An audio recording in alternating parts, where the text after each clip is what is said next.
What's going on, y'all? What's going on? This is the Preacher Man. What it do, man? Before we even get started, man, go ahead and like and subscribe. Go ahead and like that video down below. Do what you do with that. I got another special guest in the building here, man. I've been knowing him for at least 3 years. At least 3. I remember we did the influence, the basketball games and all that stuff. Yeah, so at least 3 years, and I found out something new today. I did not know he was the youth pastors over at One Accord International, and we just gonna chop it up, do what we do, have some good conversation, man. So, go ahead and start off. Welcome to my guy, Corey Curtis. What up, though? What's going on, my boy? Oh man, chill real. Now, I'm just thinking, what a move, what a start off. First, what I do want to say is, which I didn't do, I think on even the last one, just tell like the vision I have for the Preacher Man, right?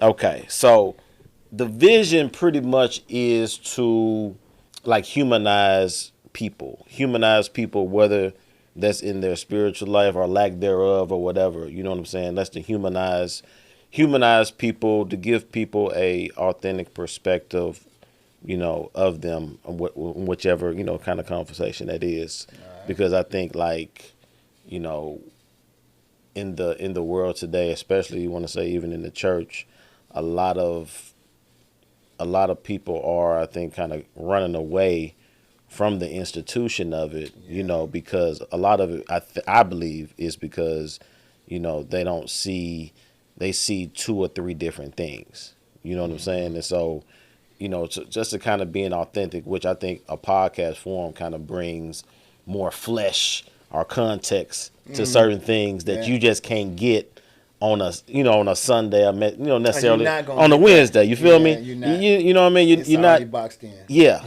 So it's like I know we got nuggets, we got that. For me personally, like I'm not polished, so to speak. Polished as in like a Martin Luther King speaking or something, whatever. You know what I mean? Like I want this to be a space where, we can be unpolished. You feel me? We don't have to be, as PC or whatever like that. You know what I'm saying? That's the tone I would like to. Okay. But before I want the people to know just a little bit about you. However you want to start this. However you want to start. You can be in the middle of your life, before, whatever. Just about you. I don't know, man. I mean, is it vain to say all of my life is interesting, so I don't know where to start? Hey. I feel like, everything counts. Yeah. Oh yeah, yeah. Counts. Yeah. No doubt. My beginning, my middle is only, because of my beginning. Yep. You know what I'm saying? Where I am right now is only because of where I was. Right. So, I don't know. I guess, first of all, I'm a Memphis native. You know what I'm saying? I'm born and raised here, and right in the heart of South Memphis in Glenview. Went to Roselle Creative and Performing Arts School. Went to the best elementary school that you could ever send a kid to. Found out a lot of interesting people went there too. As I have just started conversations with people and getting to know other people, they went to Roselle. So that was a dope experience, and I actually think that's what really grabbed me was being at a creative and performing arts school. It just was in my neighborhood. So I like to give God credit for that because it just was across the track from me. Like that's the school I had to go to. What part of South Memphis? Glenview. Okay. Glenview. Okay, Glenview. Yep. Okay. Yep. Off of Willette. Yep. Cause I never. We talked a little before camera. Like you don't even seem to me like a Memphis dude. Man, I know. You know what I mean? Know. Like, because when I first ran into you, I got like just to say, Memphis is just not one particular person. Man. You know what I'm saying? Just for that, but just as hanging around Raleigh and Fraser, kind of where I grew up and stuff. Like, it's a different swag. It's a different type of, like. But not saying you got the swag. You cool. You know what I'm saying? But it was just different. Yeah. Like I went to TSU, so it's like I knew people from L.A., Detroit, New York, New Jersey. Right. You know what I'm saying? You kind of had like that Yeah. type of flavor. That's crazy. Just, you know what I mean? One day I'm gonna outlive that joke. Yes. One day I'm gonna outlive it. I'm just gonna be Corey Curtis from Memphis, and I think what'll happen. What my hope is, what people will realize about Memphis Mm-hmm. is just how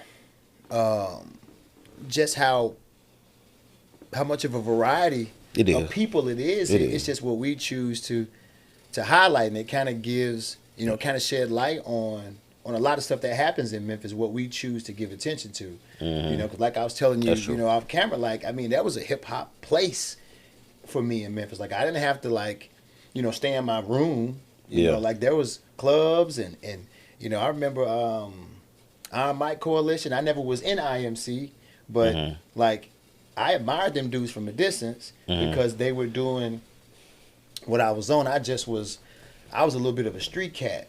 So they were too polished.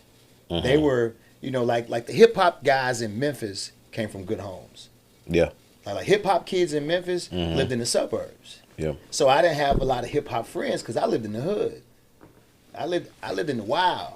Like, Mhm. and so it was just me in those areas. And so when I would go to places where they would do a lot of hip hop, I didn't vibe well with those kids because they were, well-to-do kids, Right. and kind of had their little cliques, and they, like my Timbs were scuffed. Yeah. They coming in with Birkenstocks and Timbs, Yeah. and the fresh fives on, and I'm Yeah. I'm not that kid, so we didn't. So I never hit it off with them either, and so like everything I did was, I just was solo. I just was solo. I mean, and been that way. Been that way for a long time. But yeah, from Memphis, born and raised, I just moved around a little bit. I wasn't even a military kid, but I moved like Yeah. you would have thought my folks was in the service the way we moved. But yeah, just had my influences. And people had their influences. I wasn't influenced by the Memphis culture. Yeah, let's appreciate it. talk about that for a minute, because we said just before this, like, you wasn't influenced by, because I'm 41. You are I'm 45. You're 45. So Yeah. you got me about 4 years. Well, I'll be 42 in a couple months. So you weren't influenced by the Tila, 8 Ball, MJG. I appreciated it. 3-6. Appreciated it. Appreciate it. But But I wasn't like on it. Like, I can remember riding in the car with my friend and we Yeah. bumping, the Six, yeah. Yeah. Mafia, Right. like all that. And Right. I'm from Memphis, so that wasn't what I gravitated to. But I'm also a kid that loved rap, so you know how I go in this. Right. Yeah. And so I did all of that, Yeah. but we did that, and then we played the Fugees. We played Wyclef the Carnival. Yeah. Them same dudes that listen to 3-6, listen to the Carnival. True that. That was me. Bump, Meth and That Red. was me, yeah. You know what I'm saying? Bump Chef. Yeah. I mean, Raekwon joint. Like, so that was a goulash for me. Yeah. And so I was fortunate, if you ask me. Like, I got a chance to experience the Memphis rap culture. Like, I know it. It's Hold on, in you me. said goulash. What's The goulash, like the Oh, okay. gumbo. Oh, okay. You know what I'm saying? Okay. It was plenty. I listen to everything, bro. I listen to classical music. Like, I ride days and I don't listen to no words. I listen to classic. I listen to 91.1. I listen to 92. I'm a music head. Like, I love good music, which if anybody ever listened to my music, it's very instrumental. True that. Yeah. Because I think sound does something. Sound paints atmosphere, creates atmosphere, if you would. And so, I was big on that. And I think before I knew it as a young dude, maybe that's why I was so into that, because I was into atmosphere. Like, music did something to me. Music sculpted, like, music spoke to my life. Music painted pictures and created atmospheres that I went into. You know what I'm saying? Like, when I started listening to Pac, imagine the atmospheres that were painted around me. I'm shaving my head, Yeah. bandana, and I wish it would. Yeah. because of the atmosphere that Machiavelli or All Eyes on Me, the double CD, painted for me. You know, Was did you have like were your parents like musically like inclined, or was it just something that you just it's just automatically something I gravitated just to? didn't have no musicians in the family that I knew of. Mm. My mom's dad, and so like I'm telling now, but my mom's dad, who wasn't really like present, Yeah. he was with the Jubilee Hummingbirds. It's a Christian group. Okay. And I guess very famous. I told somebody, it's like, really? I was like, yeah. Yeah. And so that was my grandfather, Mhm. you know, and I knew him, but I did not have a relationship with him. I knew him though, but we didn't have like a paw or anything Right, like that. Like right. I probably saw him a few times in my life, and it wasn't on nothing but, hey, you know, how you doing, sir? Right, You know, yeah. it wasn't nothing like that. Yeah. But I don't know if I got, but I just know I came alive around music. Like I came alive. Like music truly painted atmosphere for me.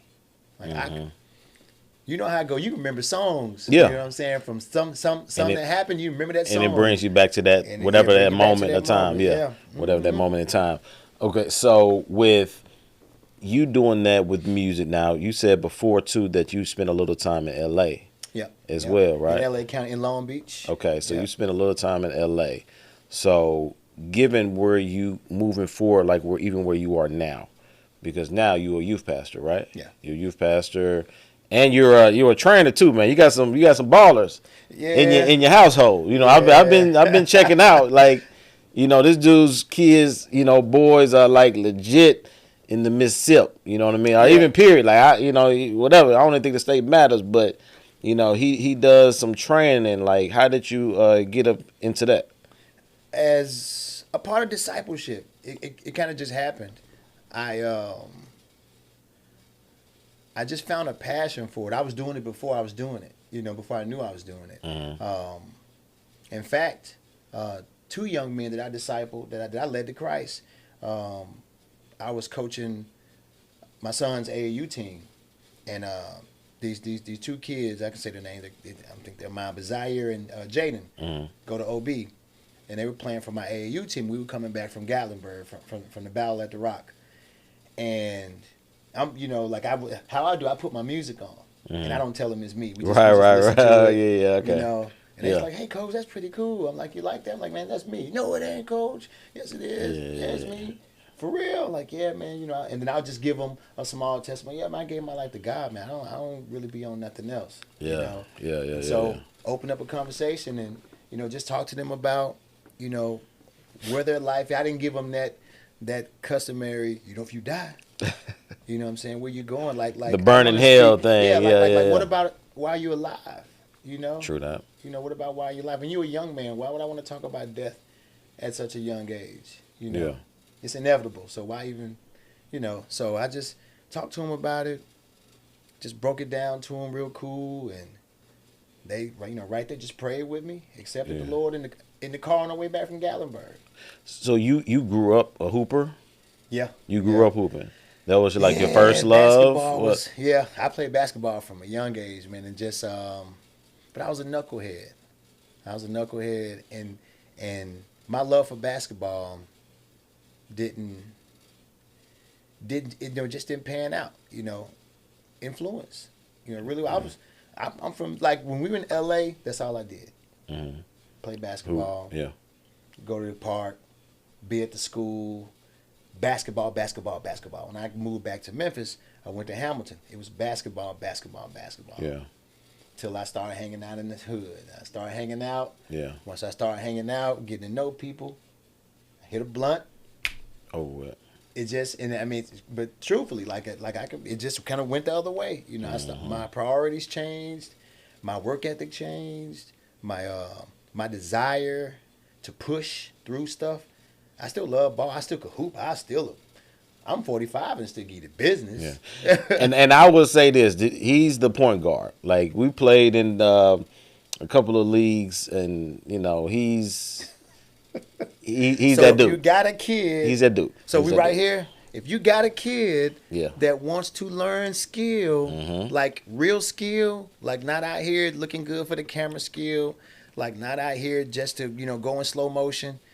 But if you want them to understand, come to Focus Lab. Holla at your boy. Focus Lab. Okay, that's the name Come to of it. Focus Lab. Yeah, Okay. because that's what it's about focus. Yeah. It's about focus, focus, focus. So it sounds like you pretty much kind of organically you use that as not only you like to do it and that you grew up doing it, but it's kind of like a mentorship Yeah, it's type of it's situation. a mentor and discipling tool, man. Just Yeah. a way to get the message to them without something behind me that they may have experienced or something standing by. So when I say, because I want to, be able to, lead them to Christ, and I know that that's not bad, but when I say it, Right. there's so many pictures that are painted. There's so many different things that they may have experienced with that term, with me saying that term, that nah, I ain't want to go there because I don't want to. But I just tell them, it's mentoring and discipling, and any parent that's been there that goes will say, I love the way you train my son. I love the way you train my daughter. Like I got boys and girls. But all of that is because of my love for God, though.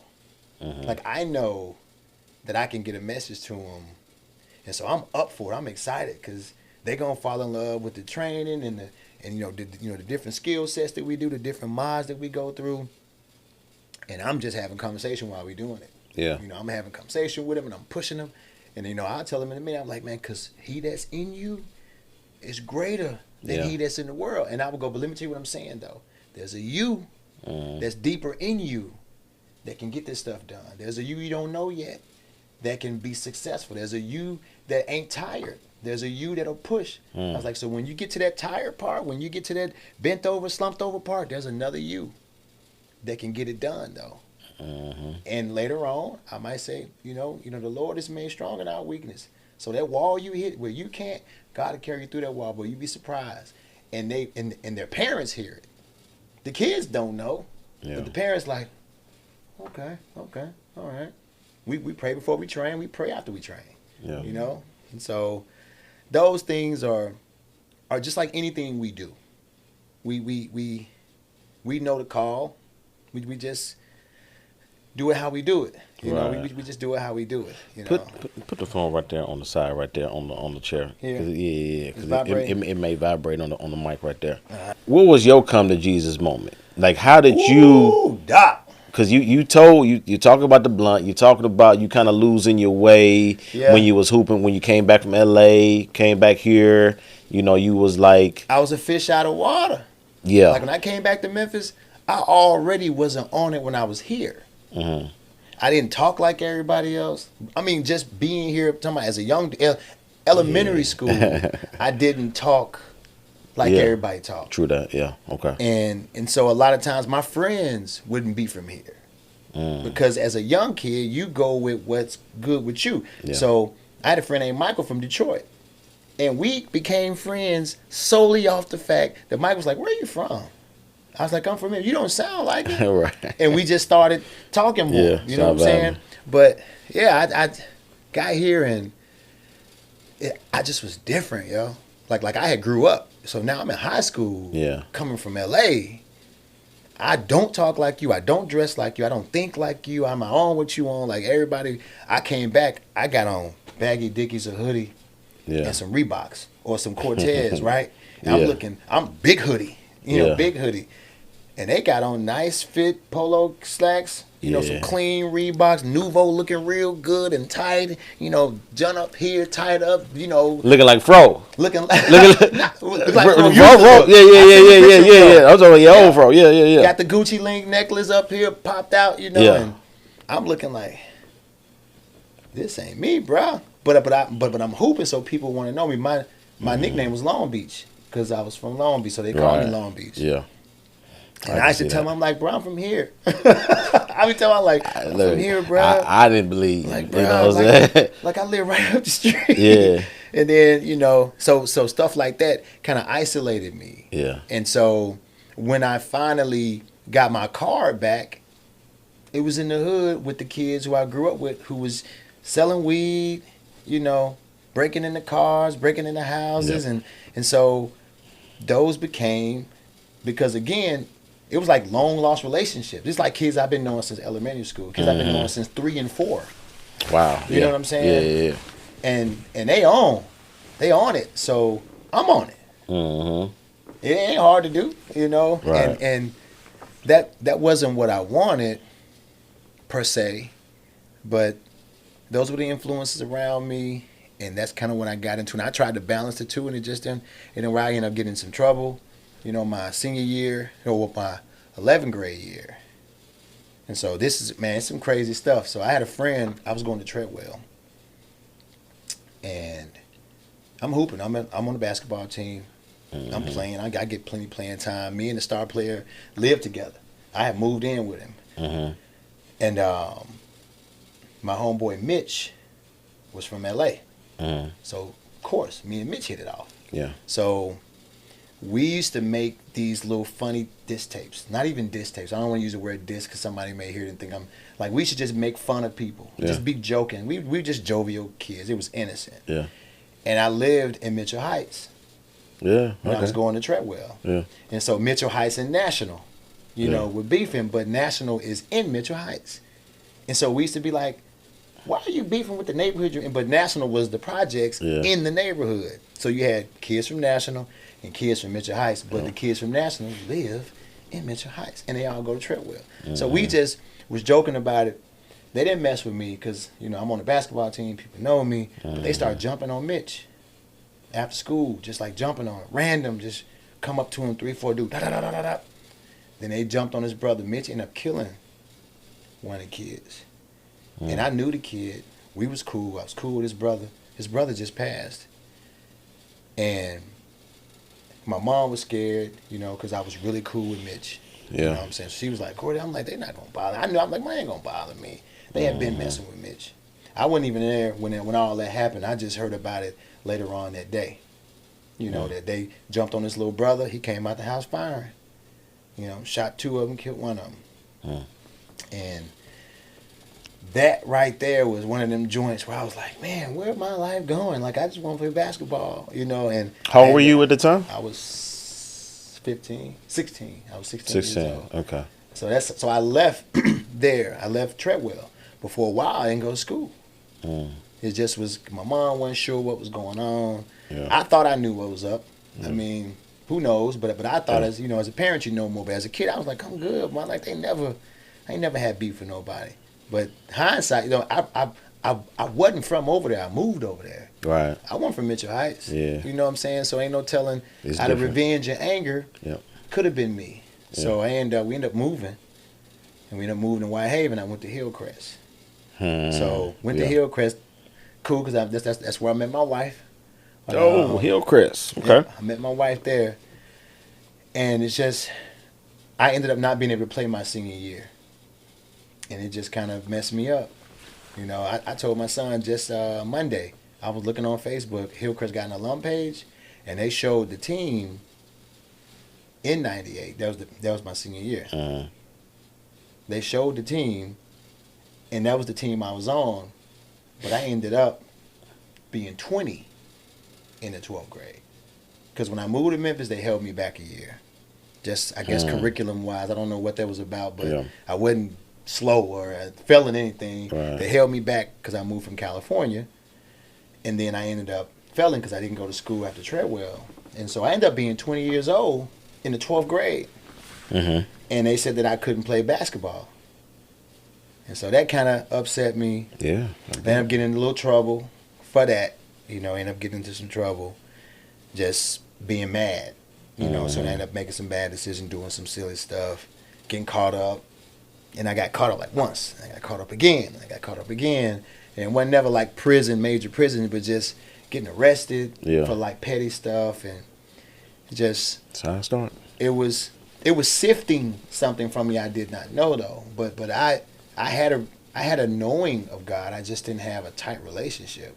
I think I was very aware that God was very, very present, you know, but I never made that jump. But yeah, I just ended up getting into a lot of trouble, man, and you know, just making bad decisions. And one day I just kind of came to myself like, I don't even think I came to me. You know what I'm saying? I think that's that come to. I think that's where we get that thing come to Jesus, because you Right. coming to yourself don't help. Yeah. No, not at You know what I'm all. saying? But I just thought about life and was like, I got to make better decisions. Like this ain't like I'm not going anywhere. I'm not going nowhere. Like Yeah.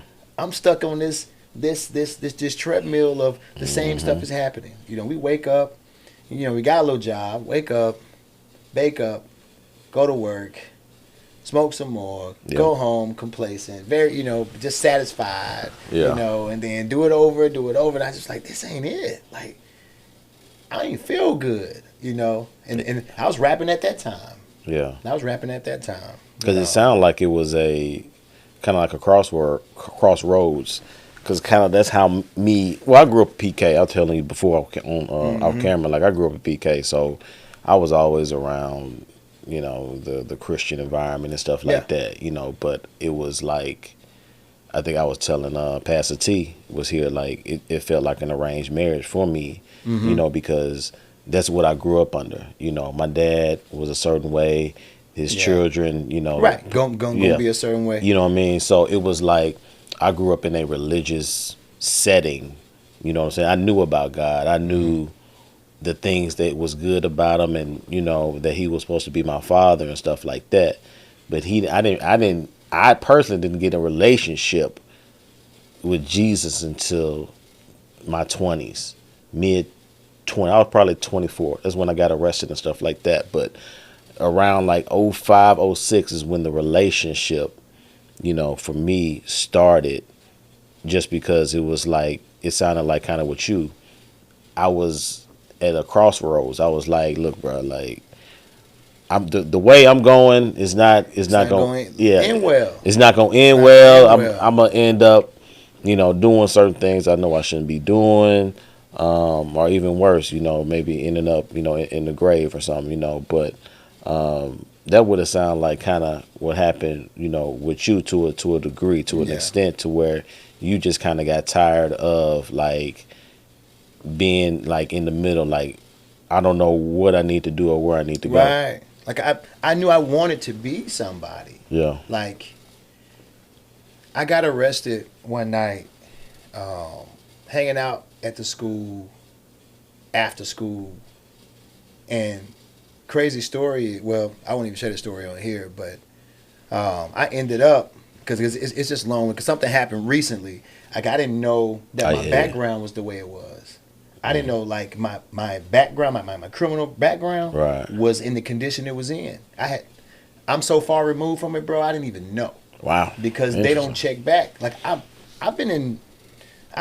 had salary jobs, good paying salary jobs the last 7 years, and they do extensive background checks and periodic drug tests and all types of stuff, and my stuff always come back good, and I'm not even I'm not even thinking, ooh, I hope they don't. Right. I'm like, yeah, do mine first so we can get it over Right, with, you know. yeah. But when I applied for Memphis City and Shelby County Schools, they did I guess they did the complete background. So I had like burglary on that mug. I had theft over 5,000 on that mug. I'm like, when I do that? So Boy. I'm downtown going off. Yeah. Pastor T, I called Pastor like, I'm gonna figure this out. Don't even worry about it. I'm on my way downtown right now. Wow. And I'm going in there like, what is this? Y'all almost got another person. Like, Yeah. is there another Corey Curtis that y'all got that, you know? But there's like, yeah, it was a couple of things you got arrested for that you weren't charged for. Just in the wrong place, wrong time. Everybody got charged with the same thing. And I had to think back like, And you didn't know that? They didn't know nothing. man, one time I got Interesting. arrested, Okay. drove down to 201 and released. Like, not even booked. And so I found out on it was they just like released without charge. but I had no clue. I just was like, I didn't do anything. So when they let me go, I was like justified. Like Right. I should have been let go. So I never thought that I needed to wild. fix anything. And the lady was saying, she's like, no, it happens a lot. People don't know the system. People don't know like what to do next. Because I was more concerned about just like not being there than I guess going back and making sure, that nothing follows me. Yeah. But at that time, I wasn't looking forward, Mm-hmm. to even think. Let me make sure because in a couple years, I'm just a dude in the hood. Yeah. Tomorrow is the scope. Yeah. Tomorrow, be alive, survive, Right, and yeah. then do tomorrow again. You know what I'm saying? So Yeah. I didn't know to look, but I found out I had all this stuff on there that had just been following me the whole time. That wasn't Mm-hmm. that should have been fixed. They just didn't fix it because I didn't follow up. So I had 3 charges that I quickly got expunged because they just never should have been on my record. Just never should have been on there. That's I wild. was in a truck with one of the homies. Mm-hmm. Drum stove. Had no clue. I was just trying to match one. And you know what I'm saying? Yeah, And got yeah, caught up. yeah. You know what I'm saying? Police Yeah. pulled us over and I'm like 2 doors away from my crib. And I'm like, man, I could just get out because I live right here. And I don't know what you're talking about. And he told the cop, like, no, he ain't had no clue, and then he lied and was like, somebody gave a truck to me. I'm like, I don't know none of that. Yeah. You can just let me out. End up getting arrested for that. Yeah. And, but they took me down and let me go when they found out that, that what was said was true. I was like, but it was all these random things happening to me. And I'm like, God, I don't really like this stuff. Like, I'm not really accepting this. Yeah. Like, I think some people accept it and just be like, it is what it is. Yeah. I wasn't accepting. I was like, this ain't it. Like, this is not my life Mm-hmm. or not what I want for my life anyway. And then so I just started doing more things that I felt were keeping me out of trouble or keeping me away from going to jail at least. Because I had a long, lengthy time of just being, smart. So you're saying that you actually did practical things. You just didn't pray it away that, like, Lord, let me get out of these things. Yeah. Get me out of these things and, let me just not do anything practically in order to happen again like this. But I wouldn't change my behavior, so to speak. I wasn't changing. My mindset was now on evade consequence, not avoid. It's a difference. Yeah. Like evading consequences, doing something and then maneuvering around. Avoiding is not doing what it takes for it to happen. Right. I was evading consequence. Yeah. The weed man. I'm trying to be the weed man for a long time, and you couldn't tell me nothing when Belly came out. Yeah. Yeah. Yeah. I'm buns. Yeah. What do you mean? Yeah, Like yeah, nobody yeah, is, yeah. because I was already that dude. I was already Tim's, trench leather, bald head. I just was, and so when it came out, it solidified. I was like, see, I should be doing this. Right. They made a movie about me. They Yeah. made a movie. Yeah. Some rappers are making a movie. I should be doing this, but because people like this, the story is long because of my age, number one, and so I've experienced these pockets of things from running the streets, knowing good doggone well I shouldn't be running the streets, but in the streets, thinking I'm smart enough to not get caught, thinking I'm, that ain't me. I'm not one of them dudes that hang out in the corner with his pants and sliding down his butt. I don't cuss old people out. I don't talk crazy. Yeah. So I ain't him. I'm him. We just don't sound the same. I think I woke up to that one day. It was like, no, I'm that guy. Which goes to me being. I'm a Memphis dude. True and through. I'm a Memphis dude. Right. I'm a Memphis native. I am so Memphis. Yeah. But I just don't look like the stereotypical or like the. I don't even want to use the word common because I love Memphis. Right. But, No. I get you. You know what I'm saying? I get exactly what you're saying. I'm that guy. Just I'm on something.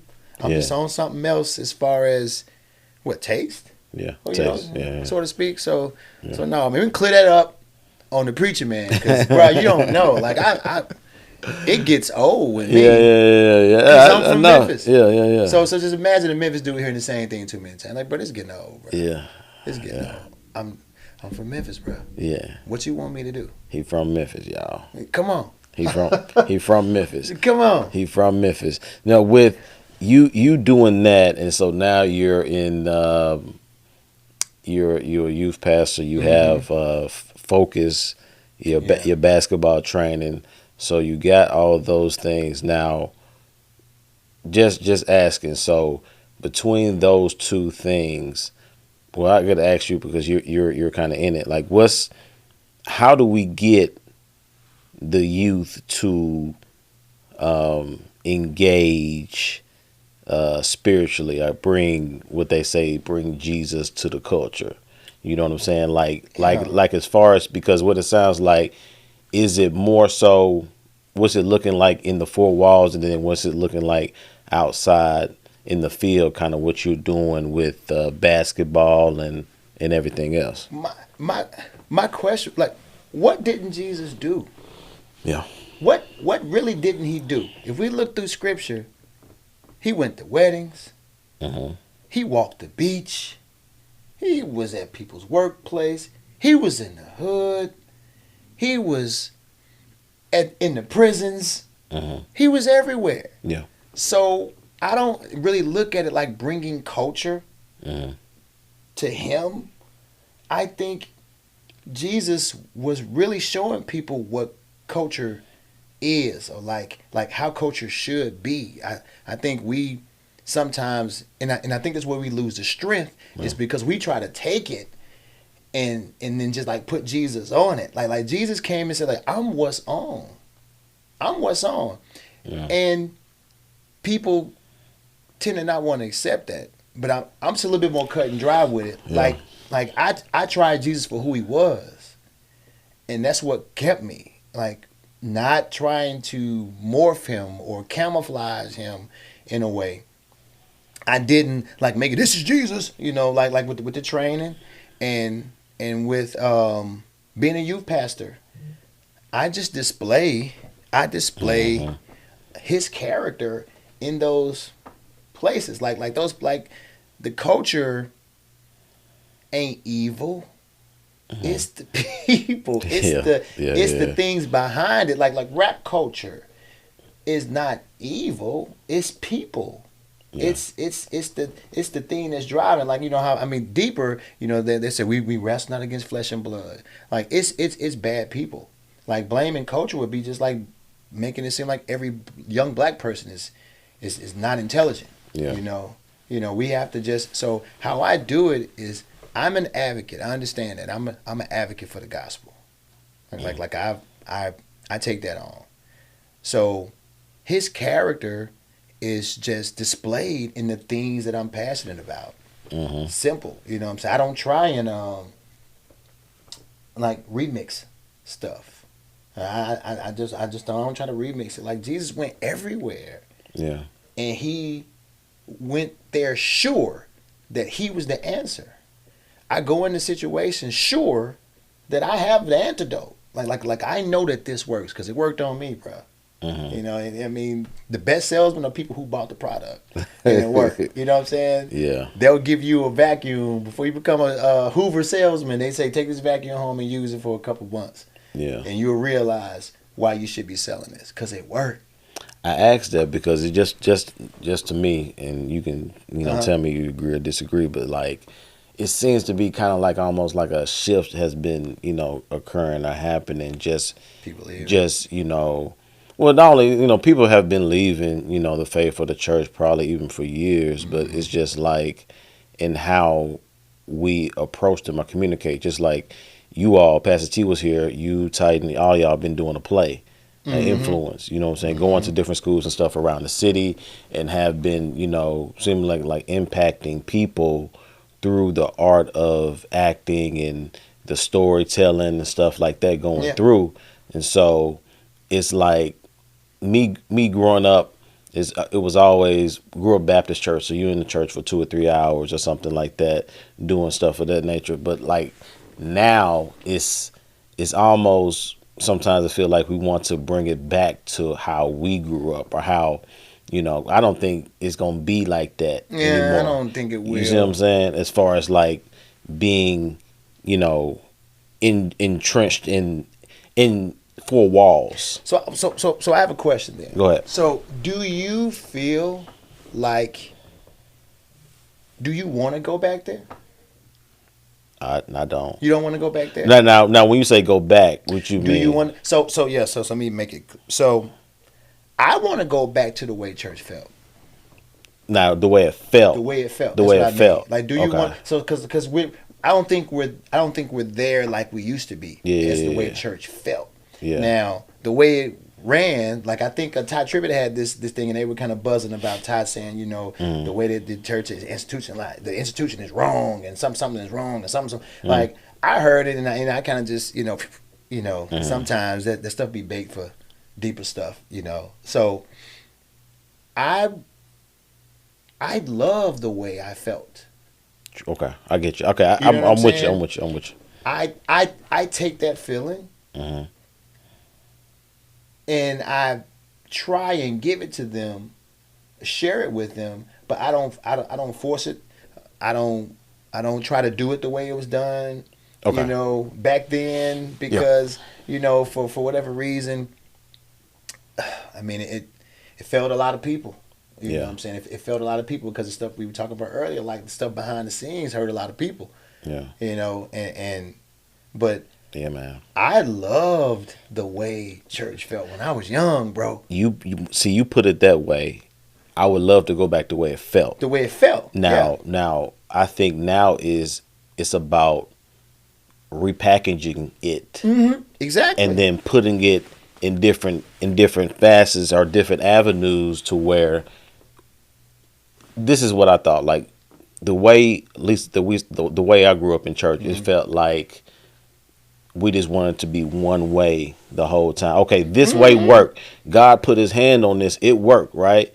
So I just want to keep doing this. I don't want to. me. I don't want to evolve to I was do that guy.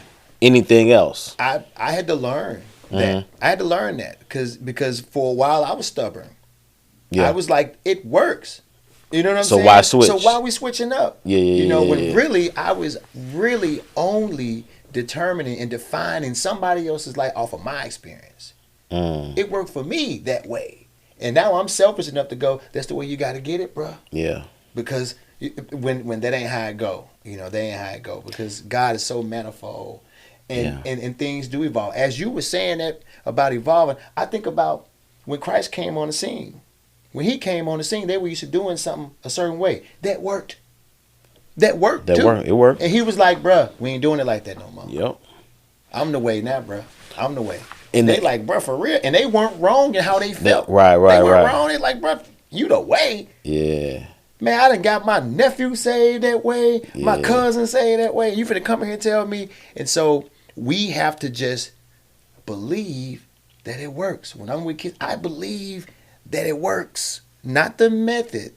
Yeah. You know what I'm saying? Right. Not the same method, but I believe that the Spirit works. I believe that God is true. I believe that God transforms. When I'm talking to them, I'm leaning on that. I'm leaning on the fact that, He changed me. Yeah. And so when I'm talking to him, I'm just open for a long time. Church wasn't open either, bro. Yeah. Church wasn't transparent. The most transparent you got was how you shook and fell out at church. That's the most transparent people were back then. Was Yeah. I don't want to make fun, but the wig falling off, people Yeah. laid out going through deliverance. Yeah. That was transparent. Transparent now is honesty. Yeah. Being honest, being bare before God. Like, I struggle with this. I'm going through this. My marriage is going through this. My sex life ain't the way it need to be now, and I don't want to go out and do nothing. Like, they didn't talk about all that. Yeah. Cut all that out. Or if they did talk about it, it was like, shh. You I'm know what gonna I'm say, saying? they Like, talked about don't. it? Yeah. They Nah, talked about it past the office. Yeah, in the office back Yeah. there, where everything was confidential. You can't say Yeah. nothing outside this office, and so Yeah. it's like you can't really have a open, honest conversation. But back to what you was talking about, like with, just doing things a different way. Yeah. Like shout out to Minister Faye. She just passed a couple weeks ago. One of the ladies I grew up under inspiration of my home church. Like I saw that. So yeah, One Love to Vic. that was That's Big Big Mom, Mom. You Big know, Mom, yeah. One Love to Vic, man. Yeah, Yeah. and she was like, she taught me a lot in that vein of, okay, Holy Spirit told her to do something this way one time, and so we get very like, okay, well, I'm gonna do it just like every Keep time, on doing it. Yeah. but we don't inquire from Holy Spirit again to be like, how you want me to do, like, okay, I go this way home all the time, right? Yeah.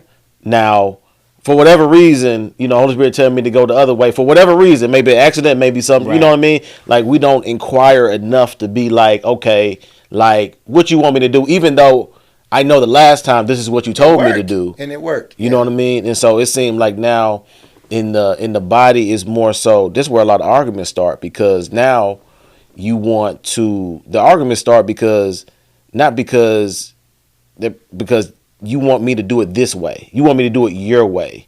Because if I don't do it your way, now I'm not this person or this believer or this Christian that you think I should be, because not only am I doing it, I may not say it the way you want me to Right. say it. You know what I mean? Right. And so that's why I was talking about possibly like repackaging. Like, I want the way it felt growing up was great. So I like the way you put that.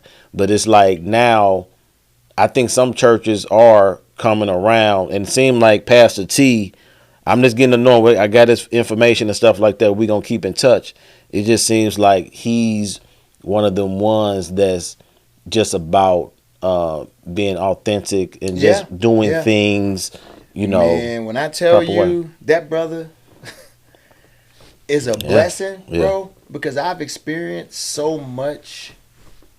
I don't want to say experience. I have several relationships with leaders. Yeah. You know, when I first came back to Memphis, I'm a rapper that loves God's word too. Like, I'm not a theologian, but I'm very passionate about things. Yeah. So when I'm rapping, I'm gonna make sure God's word in there. I'm gonna have revelation that He gave me in there. My wordplay is revelation.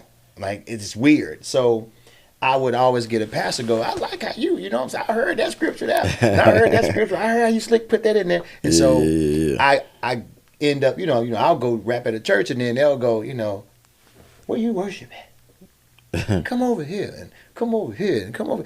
So but I got a lot of relationships through that, so I got a chance to experience so many different people and the way that they do church. Yeah. The way that they do it, you know. And I'm always like, dang, y'all, like can we come to a place where we say, okay, this is how the body work? Like, your way is working. Right. That's not the way. Right. Jesus is. Dog, you know what?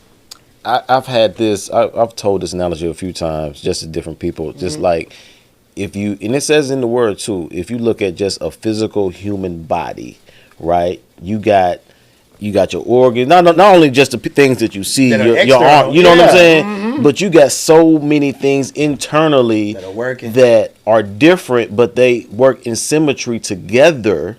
You know what I mean? So it's just like, now even in the word, when it says about the body, and it says just like the human body got different parts, right? But it's like we still argue with each other because you don't do it the way I do it, or you don't say something the way I say it. So now you can't be part of this body. Like, how can the hand say to the foot, like, I don't need you? But they're two distinctive parts, but they do different things.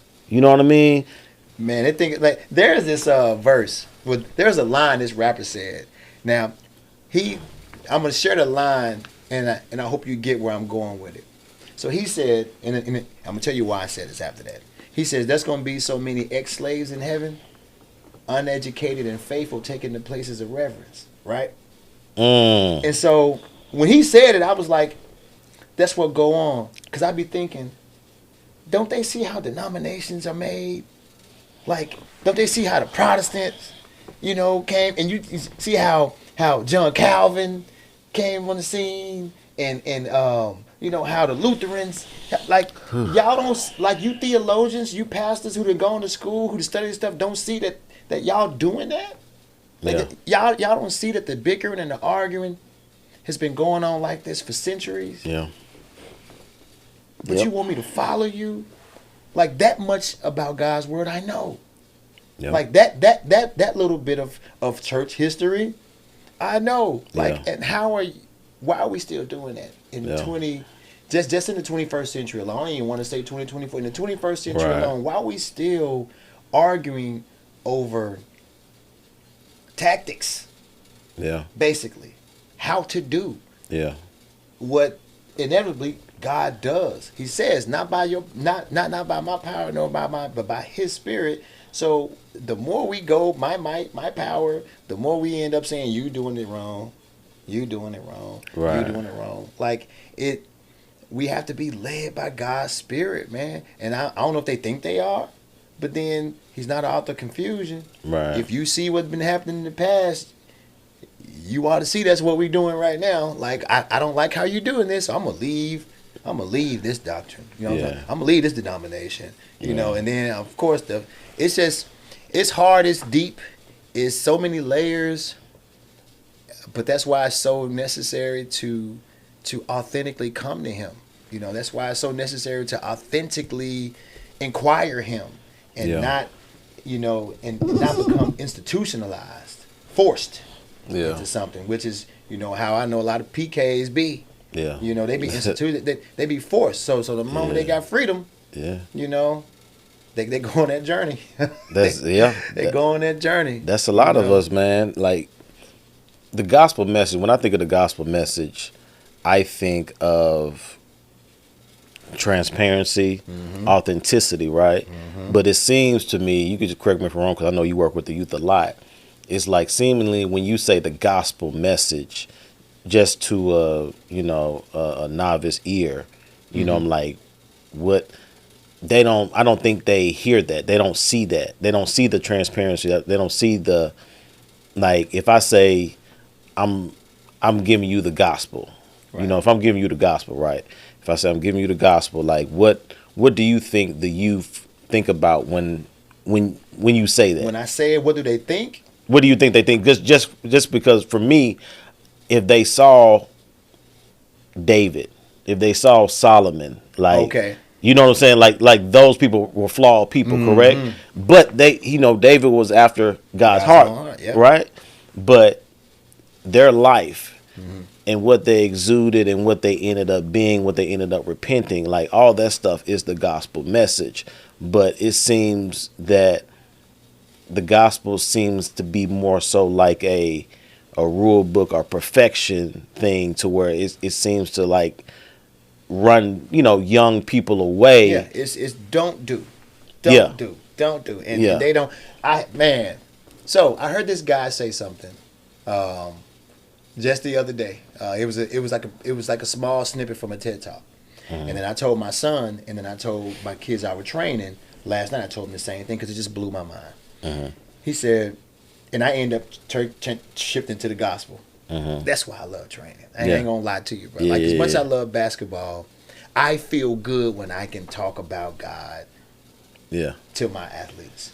I just do. Yeah. So this guy said, the human brain does not compute negativity. It does not take in negativity. I was like, what? And it was a reach. But when he explained what he explained, I think he just wanted to make his point. But I got the explanation, and I was like, I'm running with that because I really like that. He said, I'll give you an example. He was like, don't look at that phone, JB. What do you do in your mind? You gonna look at the phone. Look at that phone. You gonna look at the phone. Not even physically, but in your mind, the first thing you see is that phone. Like, what you talking about? Yeah. Right. Why? Yeah. You know what I'm saying? Yeah. So in your mind, you see the phone. He said, because your mind is not going to do what you said don't do. So you said don't look at the phone. Your mind sees the phone. It doesn't blank out the phone. Your mind sees the phone. He said, pilots know it. Skiers know it. He said, they don't tell you when you skiing, don't hit the trees, because your focus is going to be on the trees. You allowed to hit a tree. It tells you the path to take. Don't tell you don't hit the trees. They go that way, that way, that way. And they see trees in that path. They say go down that slope, That way, shift that way, shift that way, shift that way, shift that way. He don't say, and don't hit those trees. You know what I'm saying? Yeah. Because your focus is now on the trees. When it comes to the gospel, it's not so much, don't do this, don't do this. It's more, I can help you do this. Yeah. I can get you where you're trying to go. Yeah. That's how I talk to the kids. How you present it to them. That's how I present it to them. Because I know they see it as don't hit the trees. Yeah. Because I'm trying to save you from the trees. Right. You know, so don't go that street. Don't go. No, let me just tell you where to go. Why can't I be proactive? You know, it's almost like even in John 3:16, and this is just something I'm thinking of now when he says God, he didn't say God didn't hate the world. He said God loved the world. Left the negativity out of it. Just left it out completely. God, you know, God ain't mad at y'all. You know what I'm saying? No, God loves you. I'm just telling you what you can have. That you know what I'm saying? That those who believe. Yeah. Didn't talk about nobody who don't believe. He didn't mention, because if you don't, he said those who believe won't perish, man. Yeah. I'm giving you the proactive. I'm giving you what will happen, what works. Because it's almost like telling grown people, like, you ain't got to tell people when they're doing wrong. They know they're doing wrong. They do. They know. There's a small age, like babies know when they're doing wrong. Yeah, you know, they there's do. some manipulating jokers, boy. Yeah, but they do. know. Yeah, you know, yeah. so I think that with the time we got left, and it's not just being like a cricket salesman or keeping people from being accountable or not telling people, you know, crying, you know, not the don't cry loud and spare not. Like, I'm not saying shut that out. Yeah. Because I mean the Bible talks about, you know, some people are saved, you know, by fire. Yeah. You know, so but what I am saying is, especially for the people, especially for the young people and where they are today. Yeah. Because I mean, every culture, every generation, my generation of young people had the same stuff. Like me and my wife had the conversation. You think about it. The rappers I listened to said the same stuff. Just a little bit more eloquent. That they sold drugs. They had a lot of women. Yeah. You know, they had guns if they needed them. Yeah.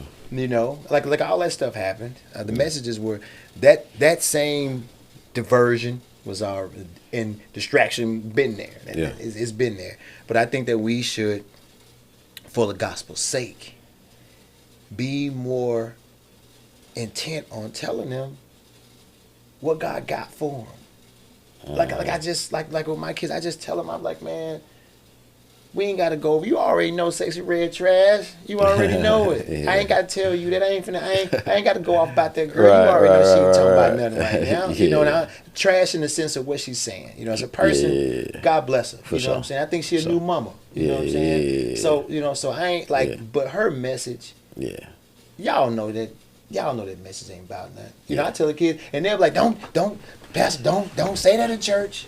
I can't talk about Sexy Red in church. Why not?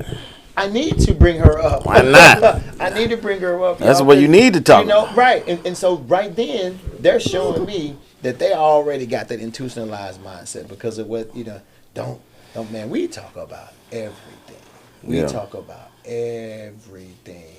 And I tell the parents, look, hey, tomorrow, we're going to be talking about this. If you don't want, I'm just going to throw a name out there, just random. If you don't want to be in there with us, you know, when we talk about this, it's all good. But this is what we're going to be talking about. Yeah.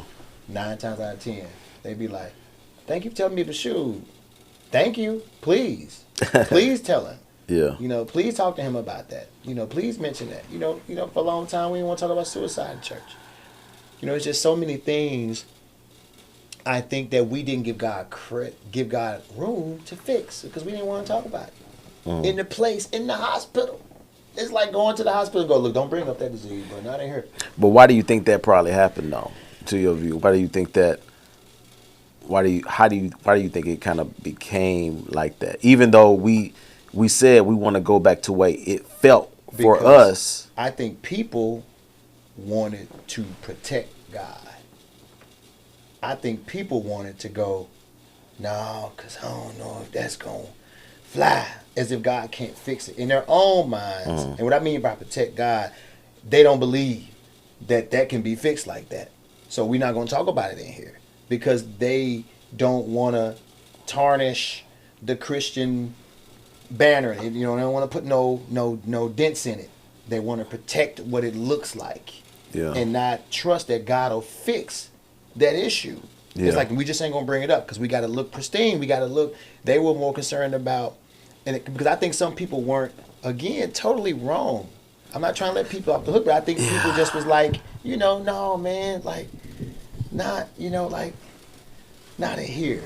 But what gospel message is that though? When you look, It ain't. It's when humanized. you look through the old, even at Paul, you know what Paul was before he became the Paul that we know of the New Testament. But do you know who Corey Curtis was? So, correct. Yeah. No, Or you so can say, I get it. yeah. And I think that what that was is they just didn't want. They were trying to. It was a humanized thing. It was people. People screwed it up because they were more on, we're gonna fix it. Maybe the spirit wasn't really in there. I don't know. Maybe really wasn't no real transformation going on to begin with. And so there are things that we can fix on the surface. You go to a therapist and save a marriage. Yeah. And never change the people. Yeah. But you can tell them something and they'll fly with it. You know what I'm saying? But I just think that, because you think about Azusa, but now I'm rambling because I'm like, man, that was dope. But I think people really was just like, that don't look good in here. That it don't look good. Homosexuality, just it doesn't. People won't come now. Let's not address it. It's not attractive. Yeah. So let's not talk about it because we're trying to get people to come in here to get saved and get God. Like I said, I don't think the mind was completely wrong. I think they was like, they ain't gonna come to church if they, know that we dealing with that. They ain't gonna come to church if they know we people doing this. Yeah. Because I think people would come to church. Yeah. So I mean, it's all the more we in our own intellect try to do God. This is where we landed. When we try to do what God does, I mean, I be thinking about him just simply saying, y'all didn't choose me, I chose y'all. You know what I'm saying? Like there's a strength in it, there's a power in it that we don't have. Yeah. And it's not, and of course, that's where Calvinism gets its argument. You know what I'm saying? So they're not predestination coming to things. Right. Me and Jerry had a conversation one day. He was like, "Look, bro, I don't necessarily believe in Calvinism, but I believe that if God wanted to, He could." Yeah. And that's where I land. He's sovereign. Can we land at God's sovereignty and then not question it? Yeah. Can we do that? Can we question God but not question God? If that makes sense to you? Yeah. Can we ask God questions and not question Him? Yeah. I told my wife the other day, a lady got mad at me some years back because I said, I don't question God. He's sovereign. The big homie in the hood, I ain't asking why he did stuff. He'll check me. Yeah. If I asked him why he did, I'd like to get fired on. Yeah. Beat up. That's the big homie. He doing what he do because he can do it. Why don't we have that same respect for God? He do what he want to do because he can do it. He can. Yeah. He can do it, and then we'll get out the way when God want to save drug dealers. We'll get out the way when God want to save robbers. We'll get out the way when God want to save strippers because He do what He want to do when He want to do it. He let us strip for 10 years, but now she back in church, and He got her. Leave her alone. You know what I'm saying? But it just goes back to, I think the church, we hands on in the wrong way. Instead of letting God be God, like where we are at One Accord right now is so dope. Like God is just moving in that joint, just crazy. I left out the room the other day and just swung the door open to the sanctuary. It was like whoo, and went back in there because I was just like, it's fine here right now. Yeah. And T just following God. That's all he doing. He ain't thinking too hard. Yeah. He just following God. But so I think that's where we are, bro, is for so many years. If you think about, and I'm not talking like, when I'm making these statements, I'm talking about the black church. Pretty much. You know what I'm saying? Pretty much. Like, Yeah. I don't really spend a lot of time talking about, and I think the Western church. Yeah. I really don't spend a lot. There's so many layers to that. And so much stuff that we can think we know that we know. Yeah. But It's a little different. black church, I think that when we got something that was ours, we wanted to protect it. I think we just wanted to, we finally, because we are in a place, we in America, I look at things from that all the time. We're in America, and we black. It's not a cop out. It's not a saying that, we can't overcome. But, for a lot of us, when we get somewhere, we try to stay there. And I think with the black church, when we finally got somewhere, our buildings were bigger. Yeah, because I think that when we were in small shacks, and I think church was the way it's supposed to be. But when we got bigger buildings, when we got more members, now we got to keep them. Capitalism came in there like hard. That's why I say I ain't got to bring them up, because you feel what I'm saying? That's the Western church. Yeah. That's the Western church. And how to getting away from that. Like, I've known a couple people that have been called out of the ministry and called into like media, or doing this, this type of space. But then I see other people denying that God did that. Yeah. You see what I'm saying? Yeah, just because it's not what they can wrap their mind around, or what institutionalized. You see what I'm saying? And so even when you look at stuff now, and I talked to you before camera, it's like, bro, when you talking about ministry, like, growing up, we pretty much in the same era. Yeah. So if you felt God was calling you to do something, I feel a call for God to, just preach his word, right? Yeah. You're going to go straight to a seminary probably. More than likely. You probably going to go straight to a seminary. I feel that you need to start a church or something of that nature, right? And so it's like, now it's more so not even thinking out the box, but more like, I've heard rappers, because y'all, rappers and stuff, saying like, okay, we got a lot of rappers, but bro, what if you're not the rapper? What if you need to be the executive? Mm-hmm. What if you need to be an administrative person or a street team person to actually help somebody like yourself, right, or somebody like a Titan or whatever else, instead of being in this same, know what I'm saying, the same type of artists and stuff like that. Like, think about that, like in the body, okay, we need the pastors. We need somebody like a Pastor T. We need somebody like you, a youth pastor, to do what you're doing. But then you also need other people like in media. You need other people doing stage plays. You need other people, or art can work in interchangeably. You can do all of it. You feel me?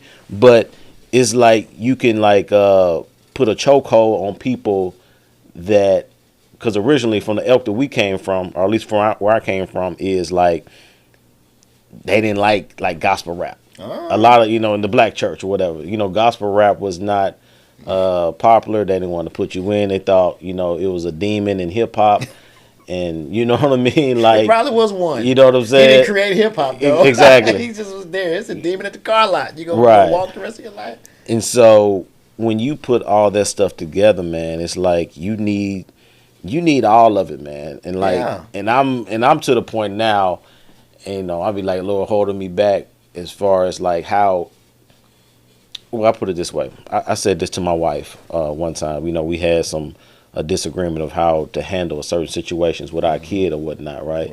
And so what she was saying was right, but what I was saying wasn't wrong. We need both of those to work together, because this is how I'm made up. This is what God called me to do.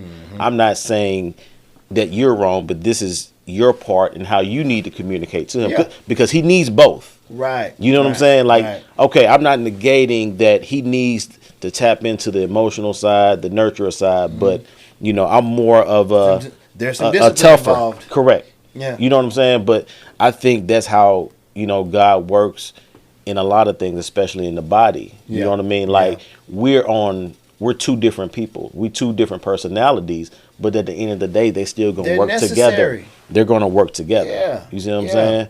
So I just want to get to that point of however that is, because everybody got to do their part, because I think with the city that we live in, everybody trying to get to the city of Memphis to bring us together, because we have a lot of dark energy. Yeah. You know what I'm saying? Just in the city, and everybody's looking like, what can we do? What can we?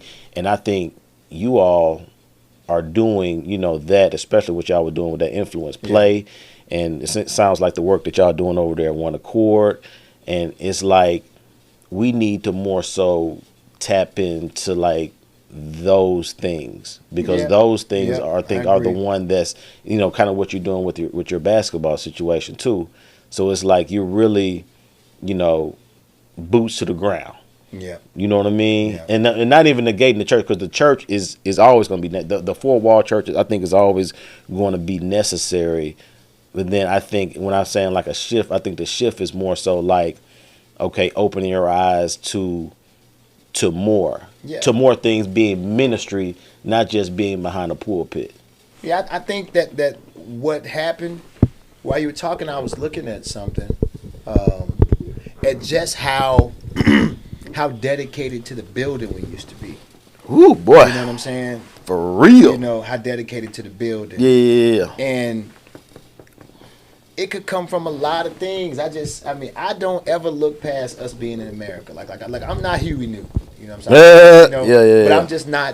I'm not blind to um, us being here in America Mm-hmm. and the trauma. Because it's different. Yeah, it's different. It's different And here. so we have so much unaddressed trauma, like unaddressed, and then not just unaddressed, but unrecognized.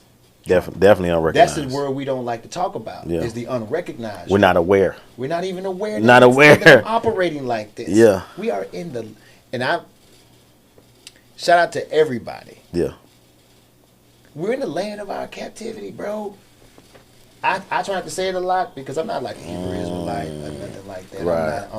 I'm not on the stuff that they on. You Yeah. know, one love to everybody. Anybody that's pushing, anybody that's not just pushing positivity, but anybody that's spurred by the true and living God spirit. Mm-hmm. I'm for you. Right. I'm rooting and saluting. You know what I'm saying? Yep. If you are spurred and you are influenced by the true and living God, Mm-hmm. we on the same team, right? I ain't into the I mean, not doctrine, but I'm not into the denominations and all of that stuff. Right. I'm into God's spirit, bro. Yep. And so I'm aware of where we are.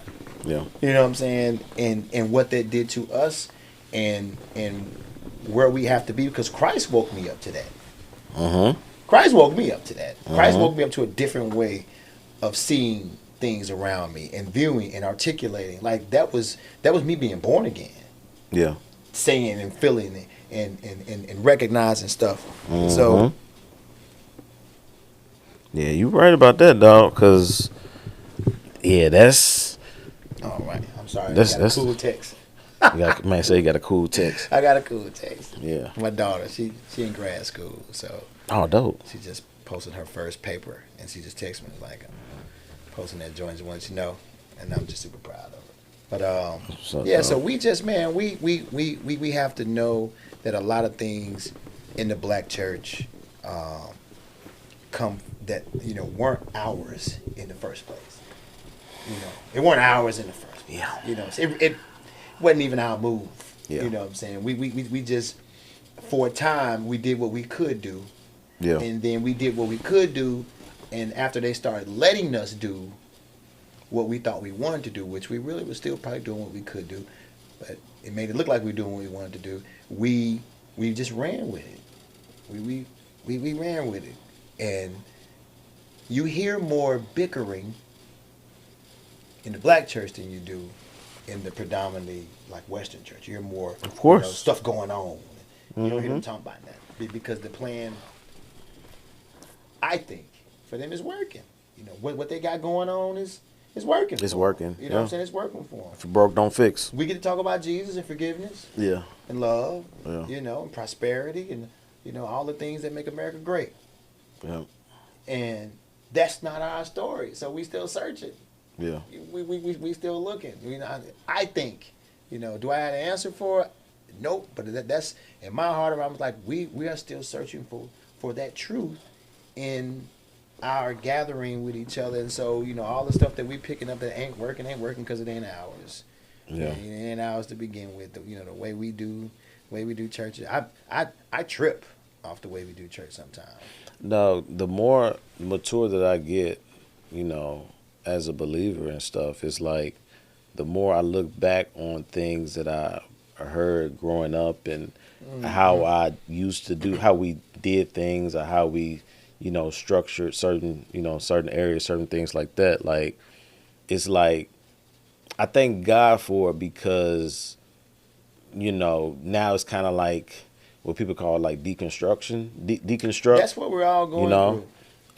through. That's what they kind of call it now, like the deconstruction. Yeah. But the deconstruction is, for me, is just like, you know, I think it's a good thing because now you kind of get to see the real beauty in what the text was talking about and what it's saying, Yeah.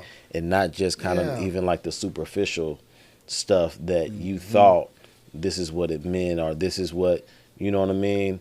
That's where a lot of us, myself included, are. It's just revisiting text with a, you know, like with kind of with the smudge off the lens. Yeah. You know, because somebody purposely put it there Yeah. for us to view things Yeah. the way that made things move forward. But and True. I will say in all that, you know, people understand this because I'm not really used to looking in this. I just thought about like this camera's on me. I ain't looked really. You ain't looked I've been this talking to you. You know Oh what I'm yeah, saying? yeah. So Nah, I've you been good. looking You at supposed to be. Yeah, that's your camera though. Yeah, yeah. But I want people to know this. Neither I nor JB have it like hate the church. No, no, no. You know what I'm saying? Like I love the body. I love the body of Christ. I love when we come together. I love Sunday. Mhm. I love Sunday. Mhm. I love Sunday. I don't worship Sunday. I Right. love Sunday because we coming together and folks is smiling and happy to see each other and we're moving, we're all working together to get to a place on that, you know, from 10 to 1 or whatever time, 10 to 12:30. Yeah. We're all in there for the majority. We're focused on loving each other, Yeah. supporting each other, praising with each other, crying with each other, picking each other up. Yeah. You know, all of that. I love that. I absolutely love it and try to have that every day. You know, in my life I try to have it every day. And I think that when we miss that stuff, if what I'm doing is not focused on those key things I just mentioned, I think that's when we start being agenda driven and start wanting to do stuff, you know, to kind of, pad my pockets or make my name great in the earth. You know what I'm Right. saying? And Yeah. it ain't about that. It ain't about that. I did so much that I don't be caring. I be like, man, God still kept me, bro. Yeah. I was a fool. I was a fool. Like I don't even have a lot of qualms and like about like pop culture and politics. I be like, bro, I just be so happy God saved me, bro. Yeah. That I don't even be like I don't even care about that. I am so happy Yeah. that God loved me enough with all of this messed up stuff that flow through me. Mhm. That's the gospel. That's what changed you. Me and Titan talked today. I said it's just like marriage. I said, bro, the gospel transforms your heart, man. It transforms your heart. I don't want to mess up. Yeah. I'm gonna mess up. Yeah. For I sure. don't want to though, bro, because I know and I accept what God did for me, bro. I accept what He did for me. I believe He did that, bro. And because I believe He did that, man, I just can't fool around like that no more. Yeah. He can't be that G for me, and then I just be out here acting like He didn't do that for me. I just can't. It transformed my heart. It made me switch up my ways. It made me not want to be grimy. It made me not want to be selfish. It made me not want to be pompous. It made me not want to be popular. I just wanted to stay connected to Him because it felt good. It felt right. You know what I'm saying? Like Yeah. that peace when you first got saved, bro. That peace ain't nothing like that peace, bro. Yeah. You breathe different. Yeah. You be like. I remember one night that happened to me, bro. I lost my mind, man. I was like, I ain't done that in years. I ain't even realized that I hadn't said it when until I did it. I was like, dang, bro, I ain't done that in a minute. Yeah. Because I had been so tight, consumed with all the wrong that I was doing. I was consumed by it. Yeah. I was looking over my shoulder, worried about what God was going to do. And he was like, bro, I still love you. Yeah. I accepted it and breathe and let that stuff go. Yeah. And just let it go. So I don't know, man. The way church is changing.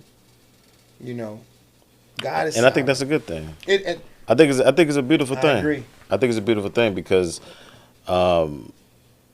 if you're used to doing things a certain way all the time, like even my mom, I put my mom out there, with the technology, try to get her to, do certain things. Mom, text this way, to open up a camera, to flip it back toward, the other way, and doing stuff of that nature. Well, I don't really want to, kind of deal with that. But then if you don't, you'll get, even kind of left behind. And I looked at this. My mom had a stroke about maybe a year and a half ago or so. And, one of the things the doctor was talking about is good to keep your mind moving. You know what I mean? Whether that's you doing crossword puzzles or you just, picking up something, looking at something interesting on the TV to just keep your mind moving. And it's like even in the church, what it seems like, even me growing up in the era that I did, we just wanted to keep everything the same. We never wanted to move forward or look at anything else other than what we knew that worked. You know what I mean? And so now people wasn't going to keep being born. Right. Technology wasn't going to shift. Right. And if you keep doing that, as in, let's say an example, my mom, you'll get left behind. You know what I'm saying? Or you won't be as efficient or proficient in the areas that you need to do to survive. And then you start judging the people who not doing it that way no more. Or not, I don't want to say judge. You start being critical. Yeah, judge it, right? Yeah. Because we all have those times where we be like, no, bro, and then we be at people about doing something that's different. Yeah.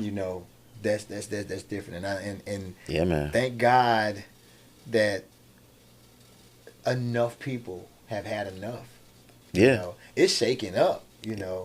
People are leaving the church. Yeah. A lot of people are, leaving the church buildings. I don't think people are leaving God. I think people are leaving and are going on their journeys now. They're finding God. They're leaving the institution that they think a certain thing is at where you feel boxed in at. You know what I mean? So I'm with you. I think, although some people definitely are leaving the church or have left the church. People been leaving the church. Yeah, but as far as, I don't think they're leaving God. Right. Exactly. You know what I mean? I think people are leaving this building, this institution, this way of doing things that hasn't worked for them. Yep. And they're saying, I want to find God. Yep. I want to find God. God be with those people. Because, God is rewarded of those who diligently seek Him. Yeah. So people who are like, I trust God and I trust His word. So I'm saying to myself, if they're diligently seeking God, then they good. Yeah. If they own something else, whatever it is, God bless them. And, I pray that they turn from whatever it is. But I ain't got to, because I want everybody to experience salvation. I want everybody to come into knowing God through Christ the way that God has it mapped out for them. I want everybody to.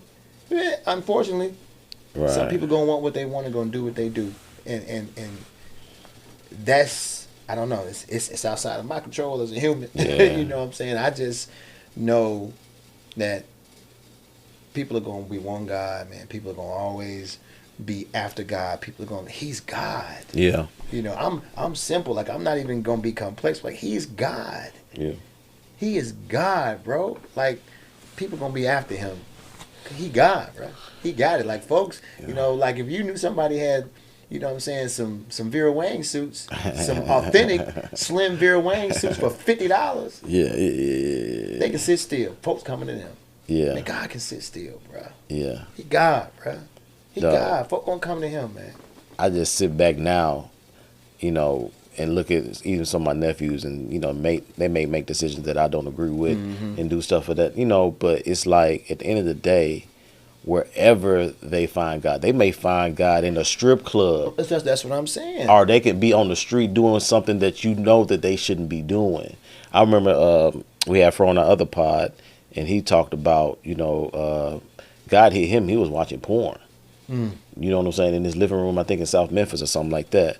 You know what I mean? So it's like, we can't put God. I put a limit on God to be like, well, okay, you shouldn't do this, correct? But who said God can't meet him where he shouldn't be at? Bruh, God met me in the middle of a You know what I fat mean? blunt. Yeah. In the middle of it. Yeah. Call me. Yep. Call me. Like, Mm-hmm. went through deliverance, bruh. Like, went through a whole thing. Yeah. I went through a whole thing. And I kept trying to come to myself like, am I just really high right now? Are you tripping? Am I tripping right now? But it did something to my heart to where Yeah. I kept inquiring what that was. I was like, but what if that's it's God though? Mm-hmm. Because if it's him, I want him right now. Mm-hmm. You know what I'm saying? And then Yeah. it happened for me. Yeah. It whole life went Yeah. the complete other way. Like I went from sitting in the living room, Yeah. smoking. I don't know what was on TV, and he was like, "Hey," he just tugged on my heart, bro. Yeah. And I inquired. And it changed me. And I still made mistakes, but that night did something to me. Yeah, you gonna make mistakes, That dog. changed my life, bro. Yeah. That life did, and people need to know that. Yeah. Like people need to know that. Like we're gonna go on this It's a journey, lifelong dog. journey. It's a journey, Sanctification is lifelong. dog. Lifelong. Sanctification is lifelong. Yeah. It's defined as lifelong. Yeah. You look up sanctification, and it says Mm-hmm. lifelong. So that means I'm gonna be for the rest of my life evolving and learning, Yeah. and being pruned and accepting and rejecting, and I'm throughout my life, Yeah. throughout my entire life. And so that keeps me. I'm always hopeful for people, so I don't really be bugging out. Yeah. I don't Me be either. bugging out. And then when you just think about yourself, Yeah. Bro. come on, like Yeah. I know God Same loves here. me. So Yeah. I know God loves me, and I know God got me, and keeps me, and I know me too. Mhm. So Yeah. God can save me, man. I'm not a murderer out here. I'm not some weirdo out here. That's just not my deal. Yeah.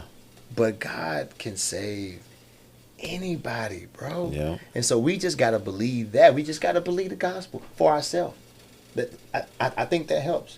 When you believe the gospel for You yourself, got to do it for yourself because how can you tell somebody else? for me, like I told you, I was in my 20s, but I grew up under it all. But I'm talking about for myself, like a relationship. I Right. had to break everything down. Like, do I believe everything that I did when I grew up? And I wasn't sure at the time. Right. You know what I'm saying? So I had to go read myself, have a spiritual encounter, and really, and I came back to the gospel. I ended up coming back to it. Right there. You landed where you were. Yeah. Basically. And Yeah. that's important for people who going through this deconstruction.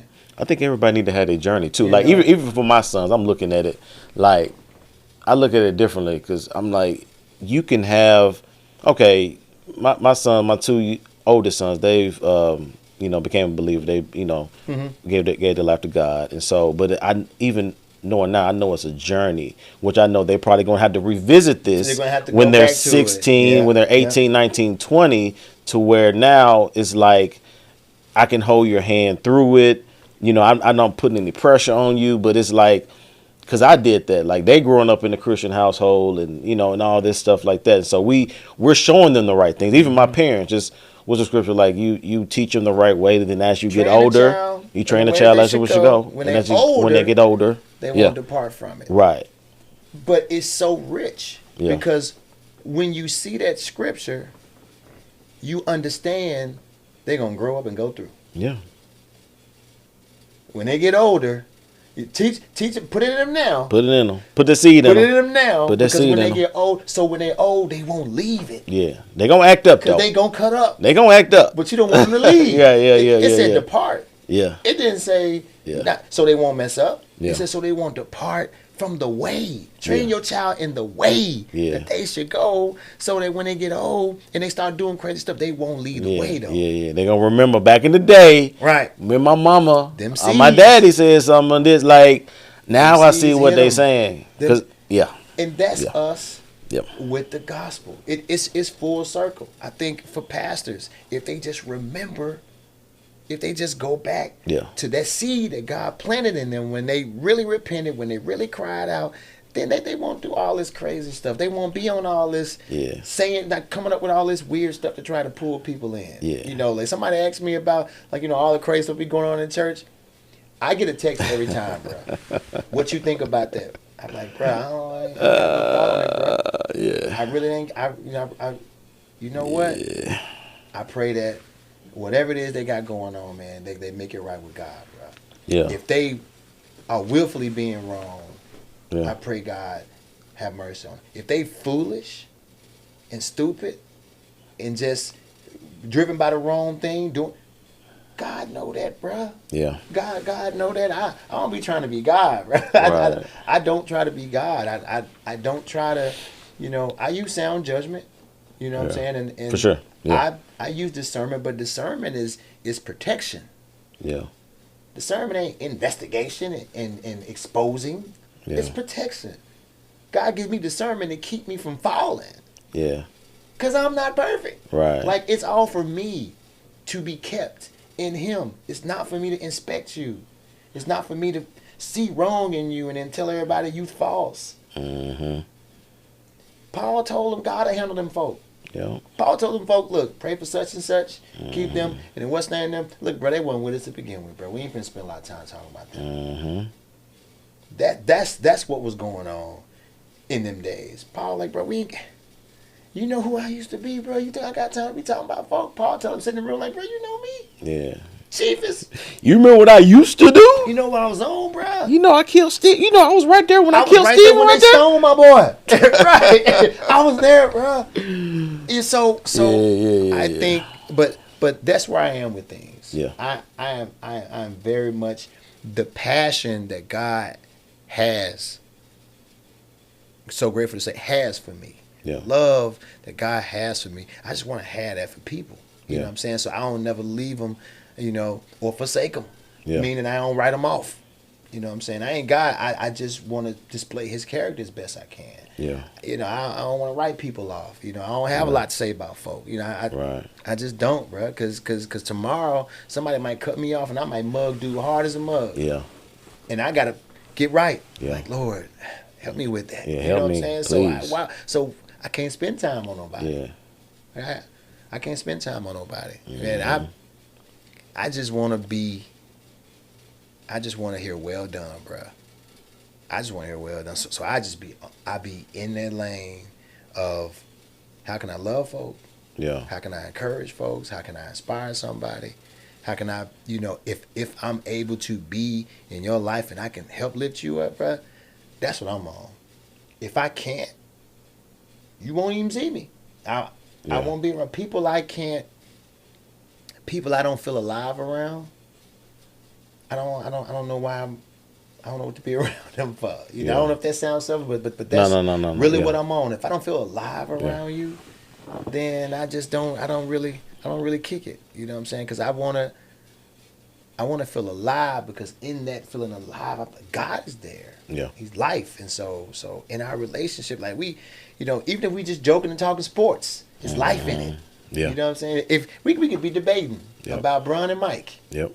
And it'd be life in it. You know what I'm saying? Like that for me. But who you own though? Tell Mike. me. Okay. I was just making sure. Come on. I was just making sure now. LeBron is ridiculous. For sure. You know, he's incredible. Statistically, I don't know if anybody ever touched that. No, they won't. You know, they won't. like that makes me sad. Yeah. You know, to know that you came and did that to sports though. I told myself, I said LeBron depresses me, because I'm like, nobody's gonna break that. No. And so we ain't gotta look at that no more. Yeah. Like we ain't gotta look at that stat. Yeah. He's 40. 40K is it's right. He's by himself. Yeah. So nobody will ever. Yeah. Like for Mike, I enjoyed Mike because everybody was after Mike. Everybody was after Mike. Yeah. You know, because Mike had good stats, but Mike didn't have unattainable stats. No. Mike didn't have unattainable stats. Mike had stats. You put the work in, you can get this. Yeah. Because he never called himself the greatest. No, he didn't. Never. Ever. Nope. He went after what he wanted. Mm-hmm. You know, he went after what he was focused on, what he wanted to attain. Mm-hmm. And he did great at And that. he did great at that. Awesome. He did doing Mike. He wasn't critical of nobody. Yep. You know what I'm saying? He like, I'm gonna do me so much that you'll just be not be around if you can't do this. Yeah. You're just not gonna come to practice, or you're going to be traded, or or you gonna pick yourself up and work hard. You know what I'm saying? Work hard. That's why I like him, because he makes. What does they say? If you don't want to play that way, they don't play that way. Don't, you know that? But you know what's gonna happen? Yeah. You ain't gonna play. You out. You out. You ain't gonna play. Right. Bron will be like, "It's all right. Yeah, come on. Yeah. He okay. He'll pat you on trying the to back. get his money. Yeah. Get your money, bro. Get your money. Yeah. Come on, man. You got Mike. Like, no, bro. We winning over here, Yeah. and that's all we doing. Yeah, we winning. That's all we doing. Yeah. And so I like that Yeah. very concrete Yeah. mindset. Yeah. Appreciate Cool. LeBron, but that's Yeah. about as far as it go. For sure. Man, Corey, bro, this was I love this convo, dog. I really I enjoy did. talking with you, man. Yeah. I don't spend a lot of time.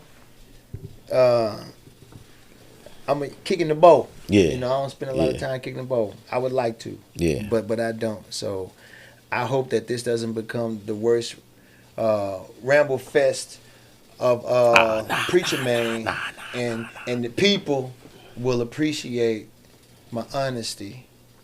For sure, bro. That's what it is, man. And go on Apple. Got some new singles on there. Yeah. Got a So, couple singles tell on there. us what you got coming, bro. Tell what you got coming, man. Working on just some singles. What people don't know is, I'm still with Standard Media, but what we have now kind of transitioned into Amplify South.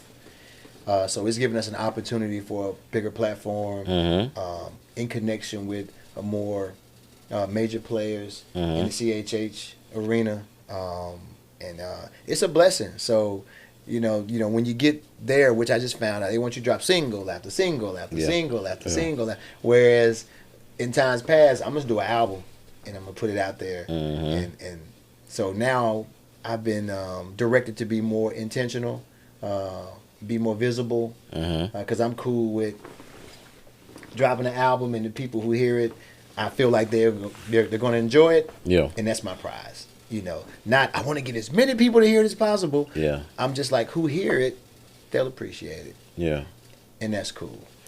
And look, I ain't tell you, like my joint, one of the joint, is it 40 days, 40 nights or something? You 40 got bars. Is it 40 bars? Yeah. 40 bars. That's the joint. I knew it was 40 something. Yeah. Yeah, that's my nights. joint. Maybe that was from your last. Was it from your last? It was a couple years ago, maybe. That was It was a few years ago. I haven't dropped the album since This was a few years 20. ago. So Maybe it was that then. was on my 20 album, but I dropped a single Okay. in like 18, and it was on the album. Yeah. Yeah, I enjoyed that joint, Yeah. man. Yeah, I enjoyed that joint. Yeah. That song pretty much explains me. Really? Okay. Pretty much explains me. Yeah. I've been out the way, but I've been with the way. Yeah. I literally purposely stay out the way. Yeah. But I'm literally intentionally staying with the way though. And being out the way helped me. Yeah. Stay with the way. Yeah. So no, man. That's just hard, dog. That's just hard. But y'all, I'm about to shut down here. I want to appreciate I got Corey Curtis coming through. Now they can check you out on it's Corey Curtis like on all that stuff, right? At Apple, is it just Corey Curtis? Okay. Corey Curtis.